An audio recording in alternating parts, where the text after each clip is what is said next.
Assalamualaikum warahmatullahi wabarakatuh. Berlanjut ke part yang keempat.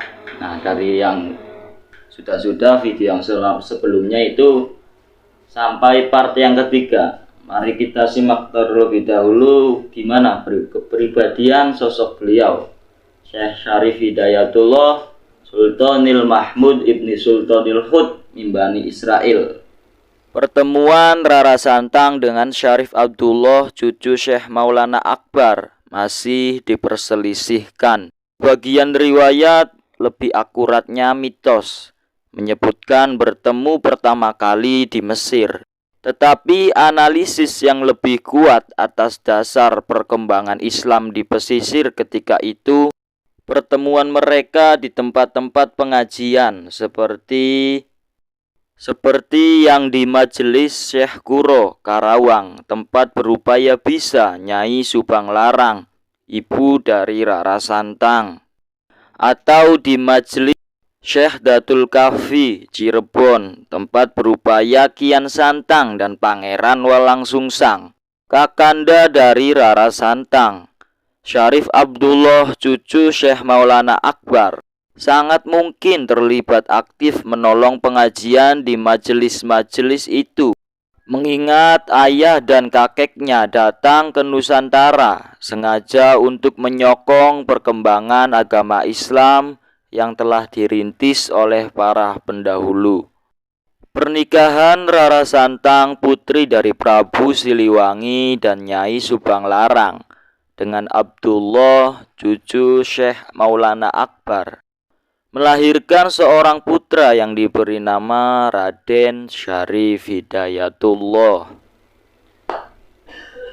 Nah, begitulah sosok beliau yang sangat penuh dengan karismatik dan cerita yang sangat menarik tentang babat beliau di tanah Cirebon.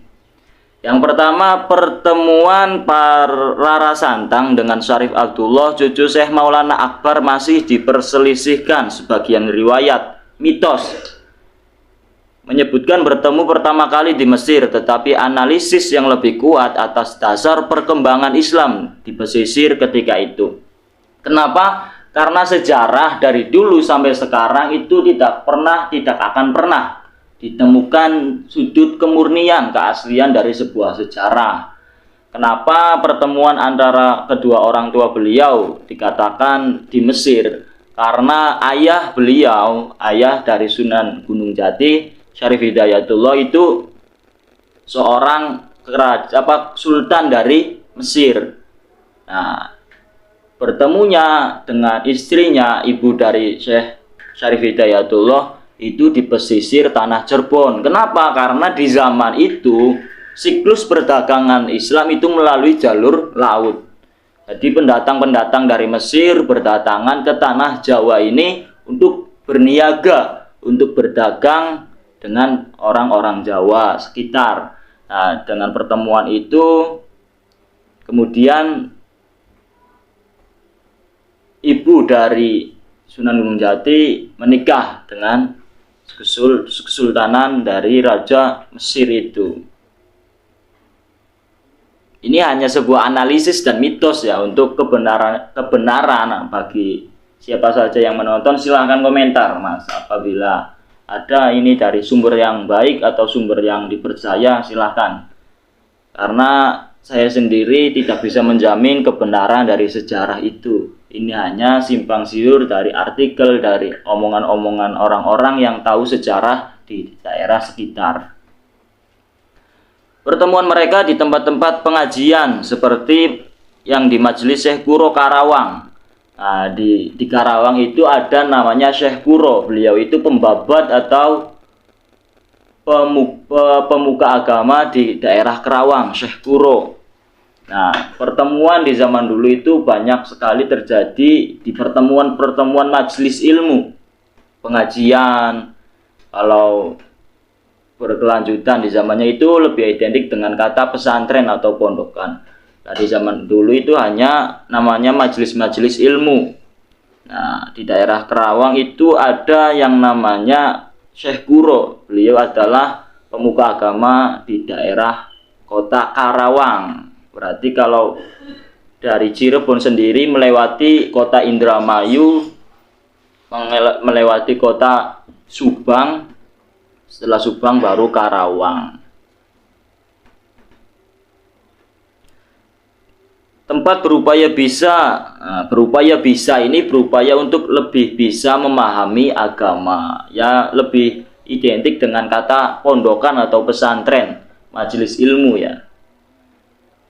Majelis ilmu dari siapa? Nyai Subang Larang, ibu dari Rara Santang. Nah, Nyai Subang Larang, nah ini beliau itu hidup di kota Subang yang sekarangnya. Berarti Karawang, sebelum Karawang itu ada kota Subang. Nah itu Subang Larang itu berasal dari itu.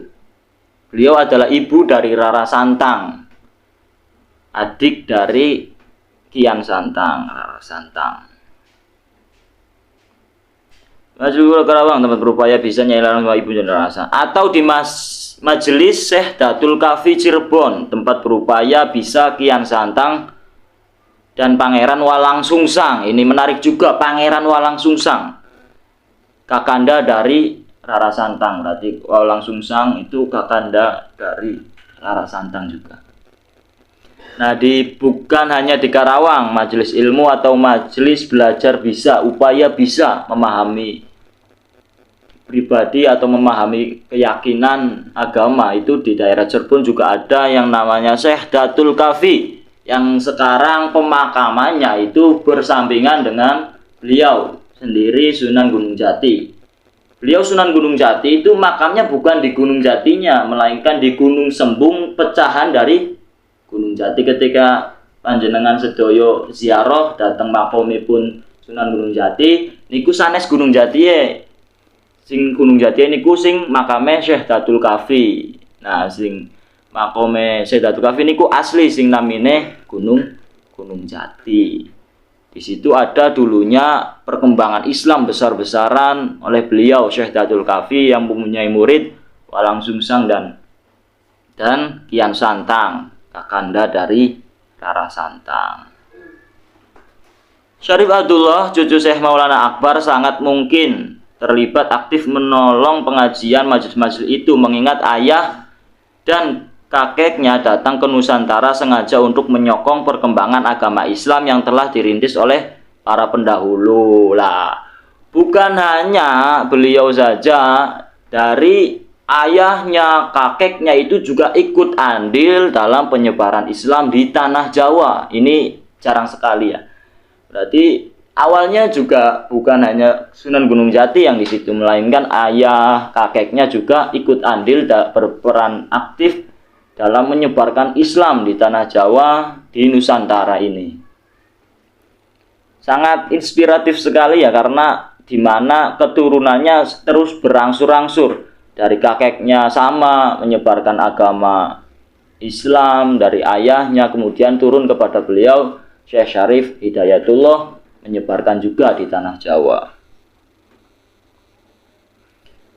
Nah, pernikahan ini bercerita tentang pernikahan beliau. Pernikahan Rara Santang, putri dari Prabu Siliwangi dan Nyai Subang Larang dengan Abdullah, Syekh Maulana Akbar melahirkan putra yang diberi nama Raden Syarif Hidayatullah. Nah, dengan pertemuan ayah beliau dengan ibunya, yang dimana dahulu itu cinloknya lah, kalau bahasa sekarang cinta lokasinya itu dari majelis pengajian, dahulu pun sudah terjadi. Berarti ya, cinta lokasi itu sudah terjadi.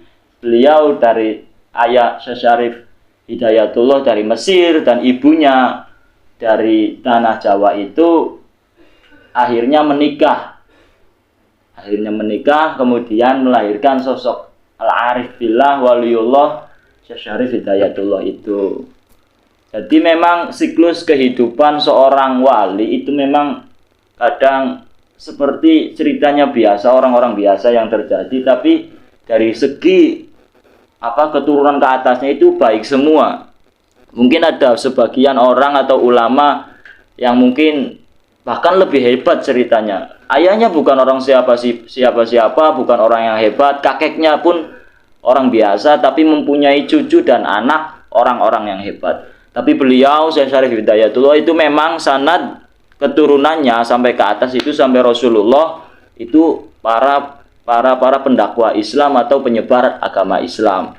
Diambil kesimpulan bahwa kita bukan orang yang hebat, atau bukan keturunan yang baik, atau bukan keturunan orang-orang yang bersanad mulia. Jangan merasa putus asa, karena jika memang kita ditakdirkan bukan di garis keturunan orang-orang yang mulia, kita ciptakan garis keturunan, nanti keturunan kita menjadi keturunan orang-orang yang hebat. Terima kasih dari saya, kurang lebihnya mohon maaf. Pastinya dalam apa yang saya tuturkan, apa yang saya katakan, banyak kekeliruan atau perbedaan cerita atau tempat. Saya pribadi mohon maaf yang sebesar-besarnya. Wassalamualaikum warahmatullahi wabarakatuh.